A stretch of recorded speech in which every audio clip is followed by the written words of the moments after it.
नमस्कार, मैं हूं बिलाल और आप देख रहे हैं मेरे साथ नेशन 24 न्यूज और स्वागत है आपका हमारे खास कार्यक्रम बुलंद आवाज में। आज हम बात करेंगे ऐसे मुद्दे की जिसको लेकर लगातार जनता परेशान हो रही है और साथ ही आपको बता दें कि जिस तरीके से लगातार पेट्रोल डीजल के दाम आसमान छू रहे हैं और इसका सीधा असर आम जनता पर पड़ रहा है। हम लगातार वही मुद्दा उठाते हैं जो सीधा जुड़ा होता है जनता से, जिसका सरोकार सीधा जनता से होता है। इसी पर विस्तार से बातचीत करने के लिए मेरे साथ विदिशा से हमारे संवाददाता बलराम मेहता मेरे साथ सीधा लाइव जुड़ रहे हैं। बलराम से जानने की कोशिश करेंगे कि आखिरकार बढ़ते हुए दामों को लेकर जनता क्या सोचती है, किस तरह से असर पड़ रहा है। बलराम, लगातार जो है पेट्रोल डीजल के दाम आसमान छू रहे हैं। बात अगर विदिशा की जनता की जाए तो यहाँ पर किस तरह का असर देखा जा रहा है? यहाँ पे विदिशा में पेट्रोल डीजल के दाम मध्य प्रदेश में पेट्रोल डीजल के दाम प्रतिदिन बढ़ रहे हैं। यहाँ की जनता कोई ना मुद्दा उठा रही है ना कुछ कर रही है। ये आज मैं आपको बताना चाहूँगी, गरीब वर्ग का मजदूर आदमी तो रोजाना के करता करने के बाद तो पेट्रोल के दाम दिन प्रतिदिन बढ़ रहे हैं। इस संबंध में आपको रोजी जो करते हैं मजदूर उनसे पेट्रोल के दाम बढ़ रहे हैं, क्या कहना चाहते हैं? लगातार पेट्रोल के दाम बढ़ने से मध्यम वर्ग परिवार की बहुत बुरी मार हो रही है। पेट्रोल के दाम बढ़ने से, डीजल के दाम बढ़ने से हमारा गांव जो शहराना महंगा हो गया है, खेती किसानी कार महंगे हो गए हैं। सरकार से हम अनुरोध करते हैं कि पेट्रोल के दाम कम किए जाए, डीजल के दाम कम किए जाए, ताकि मध्यम परिवार अपने परिवार का भरण पोषण अच्छे से कर सकें। गैस सिलेंडर भी बड़े हैं, जिनकी बजट बिगड़ गया है। महिलाओं को भी गैस कनेक्शन दिए गए हैं, लेकिन हालत ये है कि जहाँ महिलाओं को गैस छोड़कर दोबारा से चूल्हे पर बनाना पड़ता है। जी, आपने देखा यहाँ की जनता सरकार से महंगाई से ना खुश है। लेकिन सवाल ये उठता है बलराम कि आखिरकार जिस तरीके से लगातार हर दिन पेट्रोल डीजल के दामों में इजाफा हो रहा है, तो क्या कुछ माना जाए कि किन किन चीज़ों पर इसका असर पड़ेगा और फिर महंगाई की मार जनता पर जो पड़ेगी उसको लेकर आगे क्या क्या और दिक्कतें हो सकती हैं?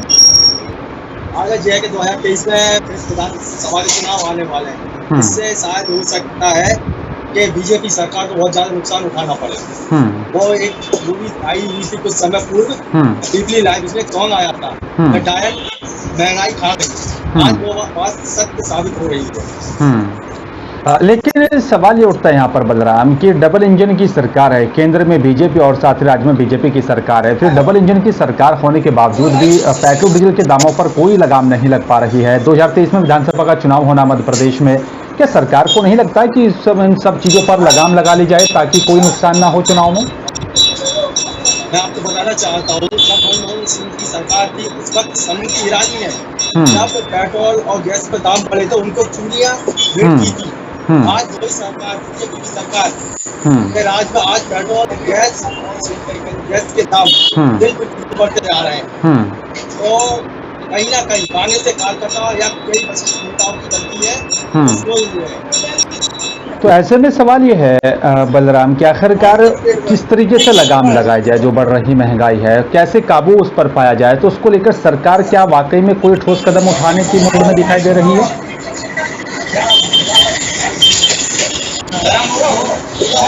बलराम, आपको मेरी आवाज मिल पा रही है? हाँ बलराम, आपको मेरी आवाज मिल पा रही है? जी सर। बलराम, आपको क्या लगता है कि जो बढ़ती हुई महंगाई है उस पर लगाम लगाने को लेकर सरकार तत्परता दिखा रही है, फिर कोई कदम उठाने के मूड में है? बढ़ती हुई महंगाई पर लगाम कसने के लिए सरकार को फिर से जागना होगा। और आज के दौर में महंगाई इससे ज्यादा हो गई है, जिससे आम आदमी की कमर टूट चुकी है और आम जनता को जागरूक होना पड़ेगा महंगाई को रोकने। लेकिन सवाल यह है कि जिस तरीके से विपक्ष लगातार ये आरोप लगा रहा है कि 5 राज्यों में विधानसभा के चुनाव थे, इसलिए यहाँ पर जो है पेट्रोल डीजल के दामों में कोई वृद्धि नहीं की गई। चुनाव हो चुके हैं, सरकारें बन चुकी हैं, तो जिसके बाद फिर से पेट्रोल डीजल के दामों में इजाफा होने लगा है। ये बड़ा झटका है आम जनता के लिए। विपक्ष ये आरोप लगा रहा है कि आप कैसे देखेंगे, इसमें सच्चाई है? जब चुनाव नहीं हुए तो पेट्रोल के दाम 107 रुपए थे, दौर में 115 पे पेट्रोल के दाम हो चुके हैं और 100 के समथिंग डीजल पहुंच चुका है, 1000 के आसपास सिलेंडर पहुंच चुका है। जब से बीजेपी सरकार बनी है तब से इनके दाम बढ़ चुके हैं। लेकिन जैसे जैसे पेट्रोल डीजल के दामों में इजाफा होता है तो उसका असर चाहे वो परिवहन विभाग या फिर जो है माल ढुलाई वाले वाहनों की बात की जाए, ट्रांसपोर्ट की बात की जाए, तो सभी पर उसका असर पड़ता है। फिर उसके बाद सभी चीज़ें महंगी होनी शुरू हो जाती है। ऐसे में क्या कुछ माना जाए कि आने वाले वक्त में लोगों को हर एक चीज़ पर महंगाई का सामना करना पड़ेगा? जी, आपका कहना सही है। आने वाले समय पर ऐसी सरकार रही तो महंगाई के कारण कई लोग शायद आत्महत्या कर लें या अपना आपा खो दें। अब दिन प्रतिदिन आप खुद देख पता है कि हर चीज़ महंगाई बढ़ती जा रही है। सब्जी हो, दाल हो, तेल हो, मतलब एक गरीब की थाली से जो दाल भी आज वो भी दूर हो चुकी है। बिल्कुल। लेकिन सवाल ये है कि क्या लगता है या फिर क्या कुछ मान के चलें कि आखिरकार क्या बीजेपी वाकई में बढ़ती हुई महंगाई को रोक पाने में कामयाब हो पाएगी और 2023 में जो विधानसभा का चुनाव होगा उसमें जनता का विरोध का सामना नहीं करना पड़ेगा? जी, मैं आपको बता दूं, आने वाले समय में जनता खुद इस सरकार को जवाब देगी कि ये सरकार जो बीजेपी की है ये वाकई में जायज काम कर रही है नहीं कर रही है। आपने देखा होगा जो पहले बहुमत से जो यूपी में बीजेपी सरकार बनी थी, आज के दौर में बहुत कितने कम उससे सभी लेकिन इस सवाल ये भी है कि जिस तरीके से लगातार जो है बढ़ती हुई महंगाई पर अगर लगाम नहीं लगाई जाती है तो कहीं ना कहीं बलराम चुनाव में नुकसान हो सकता है। मध्य प्रदेश में विधानसभा का चुनाव जो आगामी चुनाव होगा, तो क्या सरकार को नहीं लगता है कि इन सब चीज़ों पर कंट्रोल कर लिया जाए? गरीबी से जो है गरीबी रेखा से नीचे रहने वाले लोग हैं या फिर आम जनता जो पब्लिक है उस पर महंगाई की मार ना पड़े, कोई बीच का रास्ता ऐसा निकाला जाए जो एक्साइज ड्यूटी लगातार जो है बढ़ती जा रही है जिसके चलते पेट्रोल डीजल के दामों में इजाफा हो रहा है, डबल इंजन की सरकार का फायदा मिले? बलराम, आपको मेरी आवाज मिल पा रही है? जी, हेलो सर।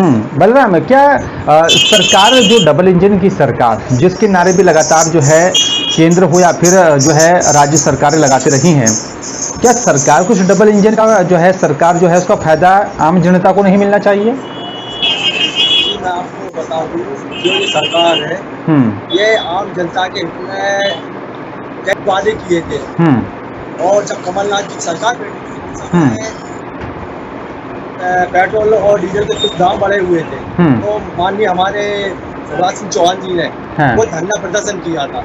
आज वो खुद स्वयं बैठे हुए हैं तो आज उनके ही राज में इतना ज़्यादा महंगाई, भ्रष्टाचार और हर मतलब गरीब इंसान जो कहा जाए जो एक वक्त की रोटी कमाने दिन भर मजदूरी करता है और शाम को मतलब 200-300 रुपये लेके जाता है तो उसमें अपनी महंगाई के समय में वो 2 पैसे जोड़ पाएगा या नहीं जोड़ पा रहा है, अपने परिवार का भरण पोषण कर पा रहा नहीं कर पा रहा है। आज की महंगाई और इतनी बुरी तरह वो हो चुकी है कि आप देख सकते हैं कि बैलेंस जो सिमम बैलेंस चलता है तक के रेट बढ़ा दिए गए हैं। बिल्कुल, इसमें कोई दो राय नहीं है यहाँ पर बलराम की लगातार महंगाई हर क्षेत्र में जो है बढ़ती हुई जा रही है।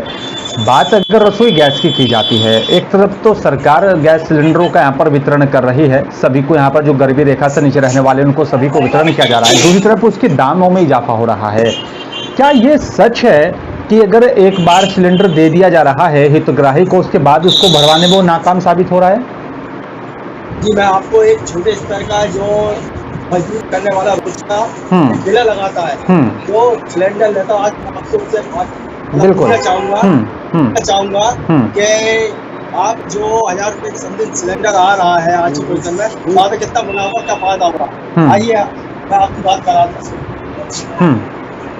जी, आप ये बताइए आज सिलेंडर की कीमत 1000 रुपए के पास है, आपको क्या मुनाफा होगा? क्या तो सिलेंडर चलाना ही बंद कर दिया, गैस भट्टी पे काम करना बंद कर दिया, लकड़ी भट्टी जला रहा हूँ और लगभग लकड़ी के भी दाम काफ़ी मतलब तो पसेरी मिलता था और इस समय में आज 30 रुपये पसेरी मिलता है। जी, आज की दौर में महंगाई तो अच्छी नहीं है। पहले मुझे जितना 2 लीटर तेल आ जाता था मेरे पास में उतने पैसे में, आज उतने पैसे में 1 लीटर। बलराम, आप इनसे पूछें कि एक देश का नागरिक होने के नाते सरकार से क्या कुछ उम्मीदें हैं? महंगा हुई, महंगाई है मतलब लगभग मैं 1000 रुपये कमाता हूँ तो 1000 रुपये का मुझे सामान ही लाना आप पड़ता है। देश के एक जिम्मेदार नागरिक हैं, आपका सरकार से क्या कहना है? सरकार से बस ये अनुरोध करना चाहता हूँ क्या लगभग महंगाई को कम किया जाए और थोड़ा बहुत हमें राहत मिले महंगाई कम होने से। महंगाई कम होगी तो हम घर में पालन पोषण इस तरीके से रख पाएंगे और मतलब अच्छा लगेगा। महंगाई कम हो जाएगी, महंगाई इस तरह बढ़ती रही हमारी तो हालत खराब हो जाएगी। हम क्या करेंगे, बच्चों को पढ़ाएंगे क्या तो अपना पेट जी आपने देखा बिल्कुल, ये जो है गरीब जनता जो है ये उसका दुख है बलराम। हम उम्मीद भी करते हैं कि सरकार तक इन लोगों की आवाज़ पहुंचे, शासन प्रशासन जिम्मेदार जनप्रतिनिधि इन लोगों की समस्या का समाधान करने को लेकर आगे आए। इसलिए एक और मेरा आपसे आखिरी सवाल है बलराम, क्या उम्मीद की जा सकती है कि जल्द ही कुछ राहत मिलेगी? मुझे तो नहीं लगता बढ़ती महंगाई के हिसाब से कि सरकार इस किस्म को सोचेगी। बिल्कुल, आपको बताना चाहता हूँ कि अभी कुछ समय पूर्व तेल के दाम जो तेल था उसके जो पहले 2100 का 10 लीटर का ड्रम आता था, आज वही 2500 रुपये के समथिंग आ रहा है। तो मुझे नहीं लगता कि सरकार इस संबंध में कुछ कर पाएगी। अब देखना होगा बलराम की आखिरकार सरकार क्या कुछ कदम उठाती है, किस तरीके से लोगों को यहाँ पर जो है राहत मिल पाती है। शुक्रिया आपका हमारे साथ जुड़ने के लिए, विस्तार से ग्राउंड जीरो रिपोर्ट हमारे सभी दर्शकों तक पहुँचाने के लिए आपका बहुत बहुत धन्यवाद। लेकिन बड़ा अहम सवाल है कि आखिरकार जिस तरीके से लगातार पेट्रोल डीजल के दामों में इजाफा हो रहा है और बढ़ती हुई महंगाई की मार जो है आम जनता पर पड़ रही है, उसको लेकर सरकार की तरफ से क्या कुछ कदम उठाया जाएगा ताकि जो है जल्द से जल्द राहत मिले आम जनता को, जो महंगाई की मार झेल रही जनता है उसे जो है परेशानियों का सामना ना करना पड़े। फिलहाल मेरे साथ सिर्फ इतना ही। नमस्कार।